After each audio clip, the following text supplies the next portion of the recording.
삶의 종말 체험이라고 하는 거는 이 뭐냐면 임종하는 사람이 눈을 감기 전에 먼저 세상 떠난 가족이나 지인의 마중을 받거나 또 임종자가 멀리 떨어진 공간에 있는 사람들 앞에 모습을 나타내기도 하는 이런 현상을 얘기를 합니다. 이거 연구한 분이 영국의 정신과 의사인 피터 패닉 박사인데, 이분은 간질, 요즘에 뇌전증이라고 부르는데 이런 쪽의 연구도 많은데, 이번에 영국과 스코틀랜드에서의 체험을 광범위하게 수집해서 그래서 10여 년 전에 죽음의 기술이라는 제목으로 책이 번역돼서 나온 바도 있습니다. 번역도 아주 잘 돼 있고 괜찮지. 이런 책은 우리나라에서 거의 잘 팔리지가 않습니다. 주식이나 재테크, 자기계발서는 팔려도 이런 책이 팔리지 않아서 되게 절판이 되는데, 이 피터 패닉 박사가 이 삶의 종말 체험 연구를 통해서 얘기하는 거는 죽음이라고 하는 게 TV 전 스위치가 탁 꺼지시 일순간에 일어나는 게 아니라 여러 단계 현상이 차례차례 발생을 하는데, 그 중에 하나가 이 먼저 죽은 가족이나 지인의 마중을 받는 거라고 얘기를 합니다. 그러나 이제 이 죽음이라고 하는 게 동서고금을 통해서도 공통된 현상이기 때문에 우리나라에서도 하스피스 같은 데서 임종 환자를 많이 보는 식무자들은 아주 잘 알고 있네요. 근데 이게 임종자 본인이나 또 가족들한테 아주 편안한 느낌을 주기 때문에 그걸 마지막 선물 이렇게 부르기도 합니다. 우리나라에서 그 임종 경험이 많은 간호사 최학숙 선생이 쓴 책에도 이런 그 경험이 소개가 되고 있습니다. 임종기에 들어섰다는 건 그 죽을 때가 임박했다는 내용이죠. 임종기에 들어서면 거의 없이 환자들이 이런 얘기를 한다는 거죠. 이미 돌아가신 동네 어른이 병실 문 앞에 와 있다. 오래전에 죽은 친지가 병실에 의자에 앉아 있다면서 죽음이 임박한 환자들은 현재 자신이 속한 세상, 이승과 곧 가게 될 저 세상, 저승을 동시에 함께 볼 수 있는 것 같다. 이런 얘기를 하면서 이 환자가 자기랑 얘기를 하다 갑자기 아무도 없는 허공을 응시하면서 자기 눈에, 간호사 눈에 안 보이는데 이 환자는 뭐랑 얘기를 하다가 다시 이 세계로 돌아와 얘기를 계속할 때 보면은 아까 자기랑 얘기가 끊어진 부분부터 정확하게 다시 시작한다는 것이죠. 그러니까 많은 사람들이 오해하는 것처럼 약물의 영향으로 정신이 혼미하거나 헷갈린 상태에서 하는 게 아니라 의식이 아주 명료한 상태에서 하는 체험이다라는 걸 알 수가 있겠습니다. 이건 제가 수십 년 알고 지낸 어떤 신장내과 교수 한 분이 몇 년 전에 경험한 사람입니다. 미국으로 2달 정도 단기 연수를 갔는데 이분은 올빼미 스타일로 새벽까지 일을 합니다. 새벽 2시 한참 일을 하고 있는데 문 밖에 인기척이 나서 문을 열어봤더니 서울에서 만성 신부전증으로 복막 투석을 받고 있고 또 심장이 나빠서 신부전증이 겹쳐서 투병자 환자가 서 있었다는 것이죠. 그러면서 이 환자가 이제는 다 나아서 더 아프지 않아요, 이런 얘기를 했다고 합니다. 그래서 너무나 놀랍기도 하고 또 반갑기도 해서 좀 들어오라고 그랬더니 선생님 인사만 하러 온 거고 누가 기다리기 때문에 가봐야 된다 그러고 헤어졌다고 합니다. 한 달 뒤에 귀국해서 이 환자가 어떻게 되나 궁금해서 의무기록지를 확인해 봤더니 이 환자는 한 달 전에 사망을 했고 사망 시각이 바로 미국에서 새벽 2시에 만났던 그 시각이었다, 이렇게 얘기를 하고 있습니다. 어떻게 좀 섬뜩하신가요? 근데 이런 기록들이 그 희귀한 게 아니라 역사적인 기록도 많이 있습니다. 베트남전 때 보면은 전사한 군인이 베트남에서 사망한 그 시각에 미국 고향집 가족들 앞에 모습을 나타냈다라든가 이런 기록들도 많이 있고, 우리 주변에도 이런 체험, 똑같거나 유사한 체험들이 많은데 이런 거 함부로 얘기했다가는 머리가 온전치 못한 사람 취급을 받기 때문에 입을 꼭 다물고 있잖아요. 누구 한 사람이 얘기하기 시작하면 이런 체험들이 본물 터지듯 터져 나온 걸 알 수가 있습니다. 그래서 우리는 육체가 다인 줄 알지만 인간은 이거보다 훨씬 더 큰 차원에 걸쳐져 있는 영적인 존재다 하는 걸 알려주는 실제 사례라고 할 수가 있겠습니다. 죽음의 순간에 네. 죽음이 다 이제 죽으니까 그 아프던 그 병이 나아서 안 아프다, 이런 말인가요? 그렇죠. 네, 정확히 그 코멘트를 해주셨는데요. 그러니까 사지가 절단된 뭐 팔다리가 잘렸던 환자들은 신체가 다시 온전해지고 신명했던 사람은 두 눈을 다 볼 수 있게 되고 그런 상태로 된다는 거죠. 이게 만약 이 환자가 평소에 그 한쪽 팔이 사고로 절단이 됐었다면은 나타난 건 온전한 신체 형태로 나타나게 된다고 얘기를 합니다. 많은 사례를 관찰한 공통적인 그런 경험이죠. 자, 이 서바이빙 데스는 올해 작년 1월에부터 방영되기 시작한 6부작인데 지금도 아마 보실 수가 있습니다. 넷플릭스 구독해 보시는 분들 꼭 한번 보시길 바라는데 6부작으로 되어 있는데요. 1부가 지금 말씀드린 근사체험, 실제 사례들이 아주 잘 나와 있고 1부, 2부가 영매, 4, 5, 6부가 바로 지금 말씀드리는 임종 때 관찰되는 그런 현상들 또 환생에 대한 이런 얘기까지 실제 사례들이 아주 잘 돼 있어서 꼭 한번 보시길 권해드립니다. 이런 프로가 오히려 우리나라 동양보다 서양에서 이런 프로를 더 많이 만들어내더라고요. 옛날에는 동양은 정신을 중요시하고 서양은 물질이라고 그랬는데 거꾸로 된 것 같습니다. 요새 우리나라 중국 보면 물질을 아주 중시하고 오히려 서양이 이런 자기 종교를 갖고 있어서 참선을 한다든가 명상 뭐 이런 여러 가지 정신적인 거를 더 중요시하게 여기고 이런 콘텐츠도 많이 생산해내는 게 아닌가 이런 생각을 하게 됩니다. 자, 이런 거를 계기로 해서 눈에 보이지 않는 세계가 있다는 걸 알면 오히려 죽음을 직시하는 중요한 계기가 된다고 생각을 하는데 어느 대학 총장을 지닌 명예교수 한 분, 우리나라 사람들 대화는 아주 평등하다 얘기를 합니다. 왜냐면 만나면 아파트 평수하고 자식이 공부 몇 등 아니 두 가지만 얘기하기 때문에 대부분 아주 평등한 대화를 한다고 하는데, 네, 이렇게 지상에 머물렀던 시선을 이런 걸 계기를 통해서 먼 곳에 별을 바라보는 쪽으로 돌리는 중요한 계기가 된다. 그러면서 이 근원적인 궁금증이죠. 나는 누구이고 사람은 어디서 와서 어디로 가고 삶이 무엇인지 살아갈 이유가 무엇인지 어떻게 살아갈 것인지 이런 근원적인 궁금증에 대한 질문을 하게 되는 중요한 계기가 될 수 있다 이렇게 얘기를 하고 있습니다. 돌아가신 법정 스님 수필집에 자주 인용됐던 월든을 쓴 이 헨리 데이빗 소로우는 월든 호수가 2년 반 통나물집을 짓고 혼자 살면서 그걸 썼는데 여기에 월든에 나온 이런 문장이 나옵니다. 사람들 대부분은 조용한 절망 속에서 살아간다. 그런데 150년이 지난 현재도 크게 달라 보이지 않습니다. 왜냐하면 왜 사는지, 살아갈 이유가 뭔지 이런 거에 대한 질문을 하지 않고 살아가기 때문에 거의 크게 차이가 없다고 보여줍니다. 윌리엄 제임스 미국의 심리학자, 철학자로 이제 100년 전 인물인데요. 그가 이 영국 스코틀랜드 에딘버러 대학에서 했던 강연을 모은 게 종교적 경험의 다양성인데 몇 년 전에 우리나라 큰 출판사에서 재번역돼서 나오게 됐습니다. 윌리엄 제임스는 여기서 이런 얘기를 합니다. 인간이 내적인 공허함을 넘어서기 위해서는 생물학적으로만 태어서는 안 되고 반드시 정신적, 영적으로 한 번 더 태어나야 된다. 이런 얘기를 하고 있는데 바로 이러한 죽음에 대한 성찰을 통해서 이것이 정신적 다시 또는 영적으로 두 번째 태어날 수 있는 그런 계기가 된다고 볼 수가 있습니다. 이 말하는 건축가는 건축가 정기용 선생을 그리고 있는데요. 정기용 선생은 전라북도 무주에서 온갖 건축물들 설계를 합니다. 주민센터, 낙골당, 천문대, 도서관 등등. 특히 주민센터 세울 때는 주민들이 뭘 원하는지를 조사를 해봤더니 주민들이 읍내로 목욕하러 가기가 너무 힘들다 그런 얘기를 듣고 주민센터 1층에다 아주 대형 목욕탕을 설계하기도 하는데요.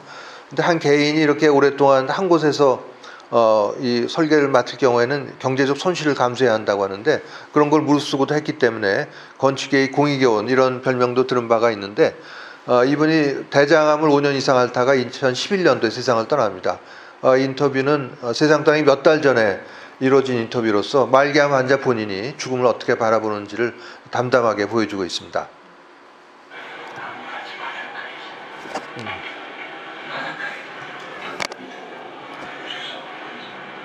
이분은 2011년 초에 세상 떠나기 며칠 전에 봄 내음이 맞고 싶다면서 서울 아차산으로 소풍을 갑니다. 거동을 못하니까 이제 침대에 누운 채로 가족들하고 또 사무소 직원들하고 같이 간 자리에서 일행 중 한 명이 한 말씀 해보라고 그랬더니 이분이 남긴 마지막 말은 여러분 고맙습니다 했습니다. 하늘도 고맙고 나무도 고맙고 바람도 고맙고 모두 고맙습니다가 이분이 남긴 마지막 말이었습니다. 우리가 생사관, 죽음관을 갖춰야 되는 이유는 살면서 뭐 자연스럽게 돈도 필요하고 명예도 추구하고 이런 걸 하겠지만 너무 이것만 하지 않게 나누고 사랑을 하고 이해하는 균형을 갖게 되는 단초가 된다. 이 얘기를 드릴 수가 있겠습니다. 몇 년 전 전 세계 40개국 대상으로 죽음의 질을 조사해봤더니 영국 1위로 조사가 됐는데요. 우리나라는 바다권이었습니다. 근데 영국 국민이 자질이 뭐 특별히 훌륭해서 그런 게 아니라 정부가 그만큼 많은 일을 했던 것인데요. 영국 정부가 어떤 일을 했는지 한번 같이 보시기로 하죠. 죽음의 질 1위 국가 영국. 자, 우리나라는 왜 이렇게 죽음의 질이 바다권인지를 알려주는 사건이 여러 대 있었습니다만 대표적인 게 2009년도 헌법재판소에서 학교 주변에 낙골당 건축을 불허하는 판결을 대법관 9명 중 5대 4로 내렸다고 합니다. 그 이유가 우선 우리 사회가 죽음에 대한 두려움의 정서가 크다. 또 눈물 흘리는 유가족 보여주는 건 아이들 교육에 안 좋은 영향을 줄 거다. 집값 떨어진다는 뭐 판결만 해놓겠지만 이런 것들도 작용했을 것이고, 또 비슷한 시기에 국회에서도 학교보건법상 금지시설의 낙골당까지 포함하는 법안을 통과시켰다는 기사가 난 적이 있습니다. 학교 주변에 낙골당이 세워주면은 학생들한테 어린 시절부터 자연스럽게 죽음 교육이 이루어질 수 있는 좋은 기회가 될 수 있는데, 그런 거를 아주 뿌리째 뽑아버린 사건이 되겠습니다. 죽음의 네네. 질 판단 기준이 네. 죽음을 부정적으로 생각하냐 긍정적으로 생각하냐 이건가요? 뭐 여러 가지 항목이 있을 거예요. 네, 뭐 하스피스는 어느 정도 됐다든가, 뭐 그런 또 마약성 진통제 사용량이 어떤가, 굉장히 많은 항목을 갖고 이제 평가하게 되겠죠. 네. 이 원불교의 그 경전에 보면은, 뭐 제가 여기 교인은 아닙니다만, 나이 40이 넘으면은 평소 죽어가는 보따리를 챙기기 시작해야 죽어갈 때 바쁜 걸음을 치지 아니하리라 하면서 평소에 죽음 준비를 하는 게 얼마나 중요한지를 강조를 하고 있습니다. 여기는 나이 40이라고 했지만 나이 30, 20에서 젊으면 젊을수록 좋겠습니다. 나이 많은 순서대로 가는 게 아니고 젊은 날에도 얼마든지 죽음이 닥쳐올 수가 있기 때문에 가능하면 빠른 시간 내에 또 준비를 하는 게 좋겠습니다. 병원에서 말기암 환자가 입원 중이다가 호흡이 불안정해지거나 하면 이렇게 중환자실에 들어갑니다. 목에다 기관절개술하고 인공호흡기 연결하고, 옆에도 똑같은 환자 누워있죠. 가래 뽑는 소리, 모니터에서 나오는 시끄러운 소리, 또 의료진은 생전 처음 보는 사람이 있고, 가족면엔 하루 30분 정도 제한된 별로 평화롭지 못한 환경에서 세상을 떠나는 수가 많은데, 이렇게 되는 경우에는 특히 자녀들이 끝까지 최선을 다해야 된다, 끝까지 효도를 해야 된다, 이런 의도 아래 이렇게 되는 수가 많은데, 이게 정말 효도인지는 정말 생각해 볼 문제입니다. 심폐소생술이 죽어가는 사람을 살릴 수 있는 중요한 시술이지만, 말기암 환자에서 심장이 멎었다고 이걸 하는 건 오히려 편안한 죽음을 방해하는 거다. 마치 트랙을 수십 바퀴 돌아서 쓰러지기 직전에 경주말을 채찍으로 치면 아마 그 말의 심정이 이럴 거라는 걸 우리가 어렵지 않게 짐작을 해볼 수가 있겠습니다. 연명의료결정법은 이제 웰당법이라고도 짧게 줄여서 말하는데, 사실은 이게 긴 이름을 가진 법률입니다. 하스피스 완화의료의 임정 과정에 있는 환자의 연명의료 결정에 관한 법률로 해서 크게는 4가지. 우선 이런 심폐소생술, 또 인공호흡기, 혈액투석, 항암 화학요법을 받을 건지 말 건지에 대한 자기 의사를 밝혀놓는 거를 얘기를 하죠. 저도 몇 년 전에 해놓은 바가 있습니다만, 새로운 발효된 법에 맞추기 위해서 제가 근무하던 서울대학병원에 예약을 하고 예약된 시간에 갔는데, 이거는 뭐 비용도 안 들고 신분증만 가져가시면 됩니다. 대강 한 건당 30분 정도 시간이 정해져 있는데, 저는 아는 대원에서 10분 만에 끝났는데, 이제 부부인 경우에는 같이 가는 게 좋겠죠. 그래야 다른 사람들이 또 더 예약을 받을 수 있어서. 근데 부부의 경우에는 설명은 같이 들어도 작성은 서로 떨어져서 하게 합니다. 부부가 양쪽 뜻이 똑같지 않기 때문에, 한쪽은 난 죽어도 끝까지 이거 다 하겠다 하면은 뭐 영향을 주면 안 되니까 떨어져서 작성을 하게 하는데, 이걸 하고 났더니 이제 이런 문자가 왔는데요. 연명의료소 시스템에 등록이 됐다, 이런 내용이었고, 이게 바로 국립연명의료관리기관 홈페이지에 등록이 된 거죠. 좋은 거는 제가 이걸 서울에서 작성하긴 했지만, 지금 살고 있는 제가 제주에서 말기암 같은 걸로 임종임박했을 때 이 의료진이 이걸 통해서 제 의사를 사전 연명의료를 작성해놨다는 걸 알 수 있는 그런 장점이 있을 수가 있겠습니다.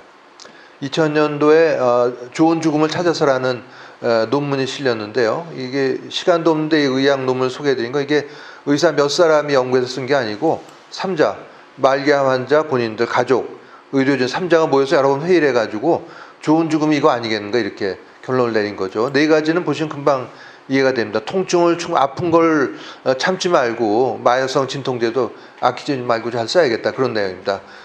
간혹 보면은 말기암 환자로 예상 수명이 얼마 안 남았는데 가족들이 마약으로 중독되면 어떻게 돼, 이런 거 걱정하고 있는 사람들도 있어요.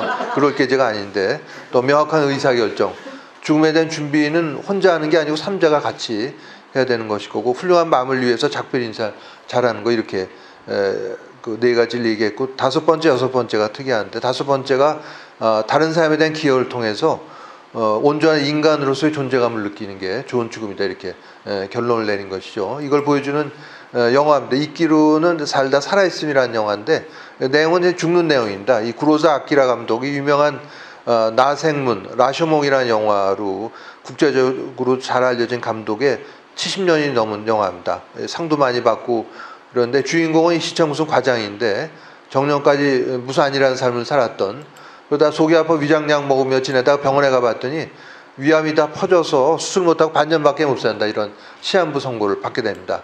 그래서 이런 통보를 받거든 직후에 평소에 안 마시던 술도 마셔보고 도박도 해봤지만 마음의 공허함을 채울 길이 없습니다. 밑에 직원 보고는 30년 또 뭘 했는지 생각이 안 나고 그냥 매일 바빴다는 기억밖에 없다, 이렇게 털어놓습니다. 그러다가 죽기 전에 어떤 일이든 하고 죽어야 하는데 뭔지 모르겠어 하다가 그 다음 장면에서는 마치 꺼져가던 장작더미에 다시 불이 지피오르듯이 눈동자 반짝이면서 자기 할 일을 찾아내게 된 거죠. 이게 바로 방치해놨던 주민민원 서류를 자기 자리에 돌아와서 재검토해서 하나를 찾아내게 되는데, 이게 바로 자기 담당 구역 내에 이런 버려진 공터가 있고 웅덩이가 깊게 패여 있어서 비가 많이 오면 물웅덩이가 깊게 생겨서 파리목이 들끓고 위험하니까 이걸 공원으로 만들어 달라는 게 주민들의 수건 사업인데 진행이 되지 않습니다. 왜냐하면 7개가 되는 과가 관여하고 소방서까지 관여하니까 몇 년째 제자리 걸음이었던 거죠.